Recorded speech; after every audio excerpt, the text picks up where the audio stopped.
El fallecimiento en 1974 del actor Antonio Casal y la confusión de un locutor de radio propiciaron una inolvidable y surrealista anécdota que tuvo a Garisa como protagonista. Un muerto muy vivo.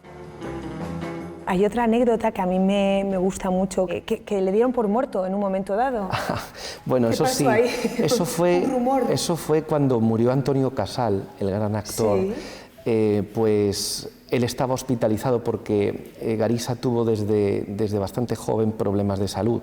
Entonces, en los años 70 estaba hospitalizado en Madrid y iban a hacer un homenaje póstumo a Antonio Casal, y el caso es que debieron de variar el apellido, quizá por lo de Antonio, no sé, el caso es que la radio dijo que había fallecido y empezaron a llegar telegramas hasta a nivel oficial a su casa y tal. Y entonces pues alguien en el hospital pues le dijeron lo que estaba sucediendo y él pues al principio se quedó muy preocupado, pero luego es verdad que le gustó mucho ver cómo la gente se volcaba en mandarle, aunque no fuera real, pero ahí se demuestra el cariño, ¿no?, en recordarlo y en mandarle los pésames. En sus últimos años, Antonio Garisa padeció importantes problemas de salud y en alguna ocasión tuvo que ser sustituido por otros actores. Sus propios compañeros sabían de su delicado estado, pero también de su amor y entrega por el oficio. Antonio Garisa trabajó hasta casi el final. Lo que pasa es que él se tomaba su trabajo, era un trabajo, ¿sabes? O sea, era su vocación, pero era su trabajo. O sea, yo le he visto a mi padre muy nervioso si se ponía enfermo, porque no podía suspender, no quería suspender la función, ¿no?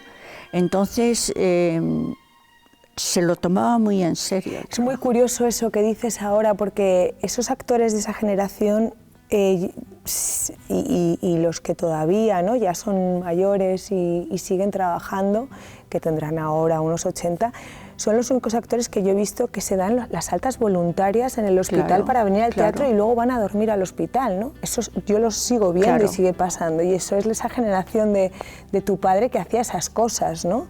No se permitían estar enfermos porque había 1000 personas que habían pagado la entrada a este teatro. Claro. Ahí está.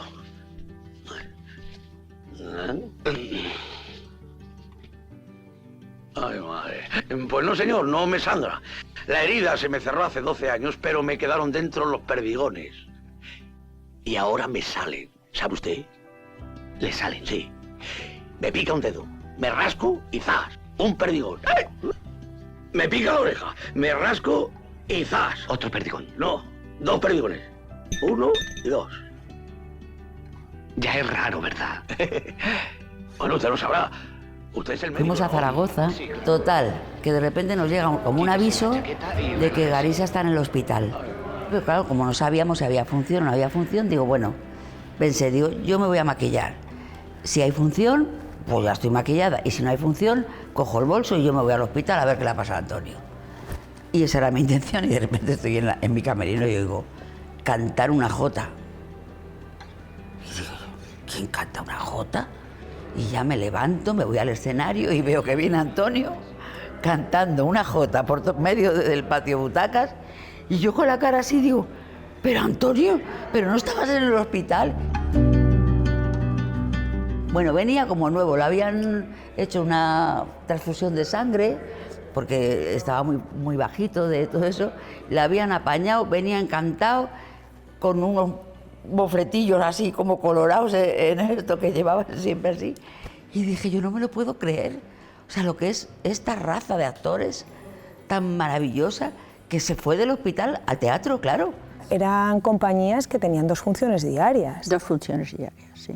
Claro. Bueno, y él, hubo una temporada que él cogía el avión por la mañana temprano, se iba a Barcelona a hacer una película, volvía a mediodía y hacía las 2 funciones. Yo tengo más energía que una central nuclear. No sé si será bueno decir esto, pero él tenía un problema de próstata y entonces de repente desaparecía del escenario y todos como locos, mira, ¿dónde está Antonio? ¿Dónde está Antonio? Y él se iba un momentito del escenario y volvía. Y entonces pues nada, pues Pues esa no la has hizo muchas veces. Y Gracita Morales, que estaba también en la función, siempre empezaba y miraba el reloj. Como diciendo, va a tardar mucho esto en la función hasta que venga. Inventábamos cosas, hacíamos cosas, pero la verdad que nosotros nos reíamos mucho. El pobre lo debía pasar mal, pero nosotros nos reíamos mucho. Y en un momento determinado en el escenario se descomponía, le veías en la cara, cuando iba a hablar se descomponía. Se daba media vuelta y echaba a correr del escenario. Tenía que ir a buscar un baño, porque era un problema de intestino tremendo. Y los actores, la compañía entera, pues como ya lo sabíamos, pues teníamos que quedarnos, improvisar. Ahí sí que había que improvisar, sin él, hasta que él volviera. Y cuando volvía, al cabo del rato, pobre mío, ya tranquilo y tal, bueno, seguíamos la comedia. Mira, empezábamos la función, él y yo, sentados, y se subía el telón y empezábamos a hablar. Pues minutos antes de subir el telón, ya preparados en el escenario, yo le veía con la cara contraída de dolor. Yo le decía, ¿qué tal, Antonio? ¿Cómo está? Se hacía así. Le dolía. Se subía el telón, era otro. ¡Qué energía! ¡Qué entrega! Yo, por ejemplo, para el primer acto y el segundo acto, que se cambiaba de ropa, yo pasaba, le ayudaba a cambiarse de ropa, porque él no sabía muy bien lo que se tenía que poner. Un día se quedó en el escenario porque no sabía si había hecho la escena o no la había hecho, y lo tuve que sacar como pude de escena, y ahí ya fue como, ya iba como que estaba mal. Pero así todo, estando mal, porque obviamente estaba mal, él se esperaba en el camerino sentado en un y cuando el que fuera, el regidor, quien fuera, le decía, venga, don Antonio, que ya está, mira, se levantaba con una cosa, salía con el bastón de mando aquel, con esa cosa. Y decíamos, Dios mío, de mi alma, de verdad, qué fortaleza, qué maravilla, qué aprendizaje, qué gracias a la vida, por haber estado con esta gente maravillosa.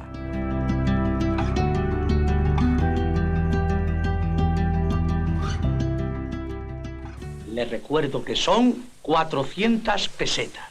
Bueno, mi padre dice que pleito ganado, pleito pagado. Usted cobrará a su tiempo. Pues ¿sabe lo que le digo? Que le va a ganar este pleito su padre. Uy, pues a lo mejor lo gana. Ahora ya sabemos lo principal. Usted lo pasa bien. Pero oiga, oiga. Yo vi algo que luego he visto durante mi carrera varias veces más con gente muy talentosa, cómica, y lo digo en mayúsculas, de manera positiva, no de forma despectiva para nada, todo lo contrario, ¿no? Y yo creí ver también a un Antonio que estaba deseando reivindicarse como actor dramático. Un actor dramático en un momento determinado tiene todos los reconocimientos del mundo. Y sin embargo el actor cómico, lamentablemente, no los tiene, siendo muchas veces más difícil hacer reír a la gente que hacerla llorar. Pues yo creo que no tuvo el reconocimiento en vida que podía haber tenido. Que eso es algo que yo durante mi carrera he visto muchas veces con la gente que tenía ese talento para la comedia, ¿no? Porque de alguna manera la comedia siempre en el cine ha sido vista, y en el teatro también, por algunos como un arte menor. Pues nada, que fue un placer de verdad conocerle. Fue de esos personajes que dices, mira qué suerte he tenido.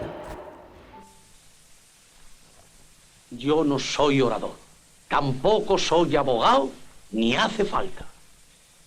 Yo soy un poeta. ¿Pero qué dice este granuja? Que se calle la acusación. ¿Qué legado crees que nos ha dejado Antonio Garisa? Bueno, nos ha dejado más de 70 películas, porque desgraciadamente el teatro no queda, y luego nos ha dejado la impronta de un cómico que ha trabajado incansablemente para hacernos felices, ¿no?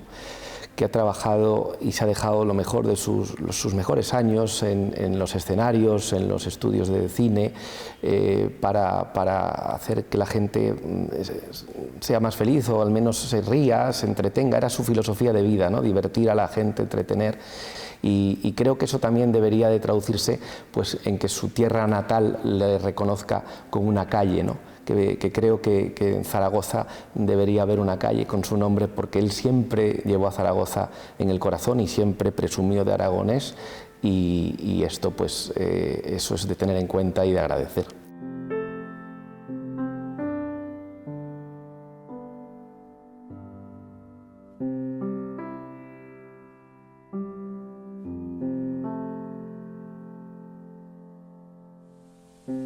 Aunque no quieran, yo soy un fabricante de felicidad, un creador de sueños.